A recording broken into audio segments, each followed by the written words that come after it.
ഇറാനുമായുള്ള ഏതൊരു നയതന്ത്ര കരാറിലും യുറേനിയം സമ്പുഷ്ടീകരണം തടയുന്നതിലുപരി അവരുടെ ആണവ അടിസ്ഥാന സൗകര്യങ്ങൾ പൂർണ്ണമായും പൊളിച്ചു നീക്കണമെന്ന് ഇസ്രായേൽ പ്രധാനമന്ത്രി ബെഞ്ചമിൻ നെതന്യാഹു അമേരിക്കൻ ജൂത സംഘടനകളുടെ വാർഷിക സമ്മേളനത്തിൽ സംസാരിക്കവെയാണ് കഴിഞ്ഞയാഴ്ച താൻ പ്രസിഡന്റ് ഡൊണാൾഡ് ട്രംപിനെ അറിയിച്ച കർശന നിലപാടുകൾ നെതന്യാഹു വെളിപ്പെടുത്തിയത്. വെറുമൊരു നിരോധനമല്ല, മറിച്ച് ആണവായുധ നിർമ്മാണത്തിന് സഹായിക്കുന്ന ഉപകരണങ്ങളും സംവിധാനങ്ങളും ഇല്ലാതാക്കുകയാണ് വേണ്ടതെന്ന് അദ്ദേഹം ആവർത്തിച്ചു. ഇറാനിൽ നിന്ന് സമ്പുഷ്ടീകരിച്ച ആണവ വസ്തുക്കൾ പുറത്തെത്തിക്കണമെന്ന ഉറച്ച നിലപാടിലാണ് ഇസ്രായേൽ. അമേരിക്കയും ഇറാനും തമ്മിലുള്ള രണ്ടാം വട്ട ചർച്ചകൾ ഈ ആഴ്ച നടക്കാനിരിക്കെയാണ് നെതന്യാഹുവിന്റെ ഈ നീക്കം. ചർച്ചകൾ പരാജയപ്പെട്ടാൽ ഒരു സൈനിക നീക്കത്തിനുള്ള സാധ്യത മുന്നിൽ കണ്ട മേഖലയിലേക്ക് രണ്ടാമത്തെ വിമാനവാഹിനി കപ്പലിനെ കൂടി അമേരിക്ക നിയോഗിച്ചിട്ടുണ്ട്.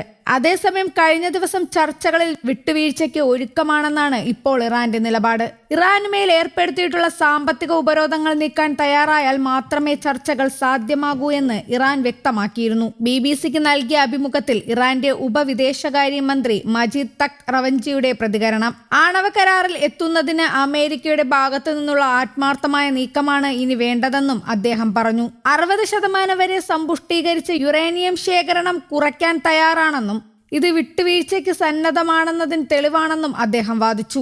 ആയുധ നിർമ്മാണത്തിന് ഉപയോഗിക്കാവുന്ന നിലവാരത്തിലേക്ക് യുറേനിയം സമ്പുഷ്ടീകരിക്കുന്നത് അന്താരാഷ്ട്ര തലത്തിൽ വലിയ ആശങ്കയുണ്ടാക്കിയത് ചൂണ്ടിക്കാട്ടിയപ്പോഴാണ് മജീദ് തഖ് ഇക്കാര്യങ്ങൾ പറഞ്ഞത്. ചർച്ചകൾക്ക് തയ്യാറാണെങ്കിലും ചില കാര്യങ്ങൾ വിട്ടുവീഴ്ചയില്ലെന്ന് ഇറാൻ വ്യക്തമാക്കിയിട്ടുണ്ട്. യുറേനിയം സമ്പുഷ്ടീകരണം പൂർണ്ണമായും നിർത്തലാക്കണമെന്ന അമേരിക്കയുടെ ആവശ്യം അംഗീകരിക്കാനാവില്ല എന്നാണ് മജീദ് തഖ് വ്യക്തമാക്കിയിരിക്കുന്നത്. സമാധാന ആവശ്യത്തിനായുള്ള യുറേനിയം സമ്പുഷ്ടീകരണം തങ്ങളുടെ അവകാശമാണെന്നാണ് ഇറാന്റെ നിലപാട്.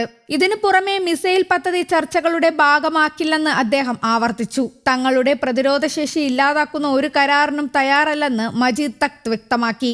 ഫെബ്രുവരി 1 ഒമാനിൽ നടന്ന പരോക്ഷ ചർച്ചകൾക്ക് ശേഷം രണ്ടാം വട്ട ചർച്ചകൾ വരും ദിവസങ്ങളിൽ ജനീവയിൽ നടക്കും. ചർച്ചകൾ പരാജയപ്പെട്ടാൽ സൈനിക നീക്കം നടത്തുമെന്ന് ഡൊണാൾഡ് ട്രംപ് നേരത്തെ മുന്നറിയിപ്പ് നൽകിയിരുന്നു. എന്നാൽ സമാധാനപരമായ പരിഹാരത്തിനാണ് അമേരിക്കയും താൽപര്യപ്പെടുന്നതെന്ന് ഒമാൻ വഴി ലഭിച്ച സ്വകാര്യ സന്ദേശങ്ങൾ സൂചിപ്പിക്കുന്നതായി ഇറാൻ വക്താവ് വെളിപ്പെടുത്തി. യുദ്ധമുണ്ടായാൽ അത് എല്ലാവർക്കും ദോഷകരമാകുമെന്നും മേഖലയിലുള്ള അമേരിക്കൻ സൈനിക താവളങ്ങൾ തങ്ങളുടെ ലക്ഷ്യമാകുമെന്നും ഇറാൻ മുന്നറിയിപ്പ് നൽകിയിട്ടുണ്ട്. എങ്കിലും പ്രതീക്ഷയോടെയാണ് ജനീവ ചർച്ചകളെ സമീപിക്കുന്നതെന്ന് ഇറാൻ മന്ത്രി വ്യക്തമാക്കി. അതേസമയം ഇറാനിൽ ആഴ്ചകൾ നീളുന്ന സൈനിക നടപടിക്ക് US സൈന്യം സജ്ജമാകുന്നെന്ന് റോയിറ്റേഴ്സ് വാർത്താ ഏജൻസി റിപ്പോർട്ട് ചെയ്തു.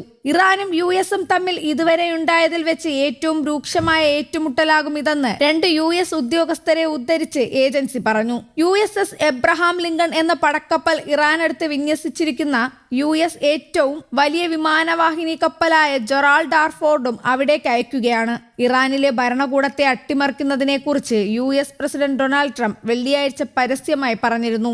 അതാണ് സംഭവിക്കാവുന്നതിൽ വെച്ച് ഏറ്റവും നല്ല കാര്യമെന്ന് തോന്നുന്നു എന്നാണ് നോർത്ത് കരോലൈനിലെ ഫോർട്ട് ബ്രാഗിൽ സേനാ പരിപാടിയിൽ പങ്കെടുക്കവേ ട്രംപ് പറഞ്ഞത്. ഇറാന്റെ ഭരണം ആരേറ്റെടുക്കണം എന്നാണ് ആഗ്രഹമെന്ന ചോദ്യത്തിന് അദ്ദേഹം വ്യക്തമായ മറുപടി നൽകിയില്ല. യുദ്ധത്തിനുള്ള തയ്യാറെടുപ്പിനെ കുറിച്ചുള്ള ചോദ്യത്തോട് pentagon പ്രതികരിച്ചില്ല.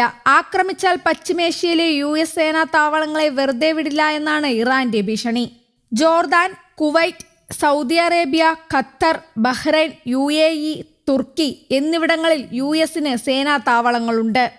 News desk, Kerala Kaumudi.